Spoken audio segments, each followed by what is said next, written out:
Voici une autre jeune femme qui nous quitte à cause de cette affaire de BBL. Écoutez.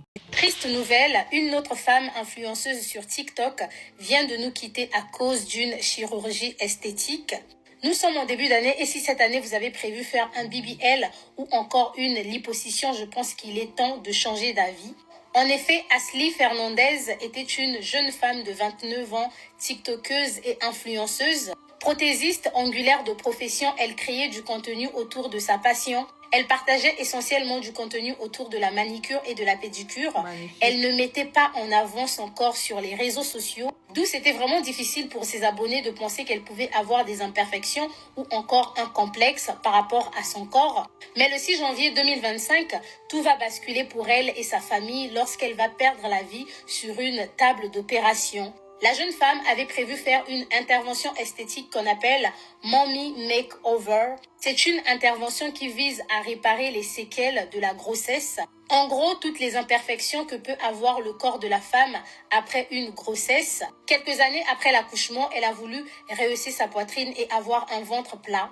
Malheureusement pour Asli, comme la plupart des opérations esthétiques, sa chirurgie va mal se passer.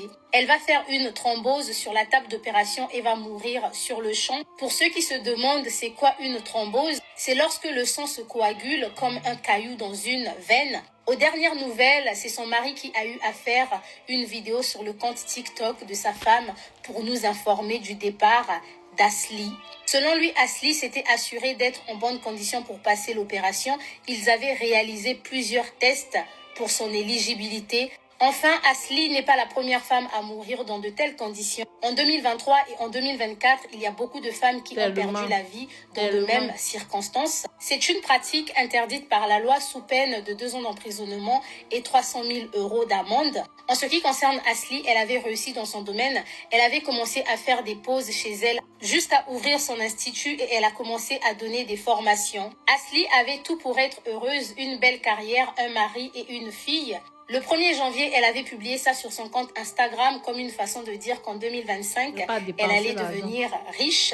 Malheureusement pour elle, elle avait des regrets par rapport aux dommages que l'accouchement avait pu causer à son corps. Elle a oublié que les imperfections sur son corps n'étaient autres que l'histoire de la venue au monde de sa fille. Malheureusement pour elle, elle a voulu corriger la nature et c'est comme ça qu'elle a perdu la vie en laissant derrière elle tout ce qu'elle avait construit, que son âme repose en paix. Ce n'est pas la première fois que je vous rapporte une histoire similaire. Les filles, je sais que ce n'est pas facile de dealer au quotidien avec les imperfections, mais si vous avez des complexes, s'il vous plaît, privilégiez le sport. Sur ce, je comprends parfaitement mes sœurs qui souffrent de complexes. Je les comprends, je me mets à leur place. Moi aussi, des complexes, j'en ai. Mais parfois, j'ai quand même la lucidité de me demander qu'est-ce qui est plus important pour moi. Ma vie, la vie de mes enfants également, parce que si tu perds la vie, forcément, tes enfants vont payer les dommages et intérêts parce que tu sais pas toujours à qui est-ce que tu vas laisser tes enfants, tu vois. Donc, parfois, j'y pense et je me dis parce que moi, si c'était seulement ça, ce que j'ai déjà fait, moi, j'ai déjà moi fait mes seins depuis, ce que j'ai déjà fait depuis, mais quand je pense aux dommages collatéraux, je dis, maman, quelqu'un va aller pour faire quelque chose que après, comme on dit toujours, chacun de nous va mourir de quelque chose un jour. Si c'est pas de ci, ce sera de ça. De toute façon, un jour, on va go. Si c'était prévu que c'est par là qu'on va go, parce que forcément, il y a des personnes qui survivent à cela. Mais comme on dit souvent, 1%. Si tu es dans le... Tu ne sais pas, si tu as le front du maquereau comme les nous, si là, ce sera toi qui sera le 1% là et c'est ta famille qui va perdre.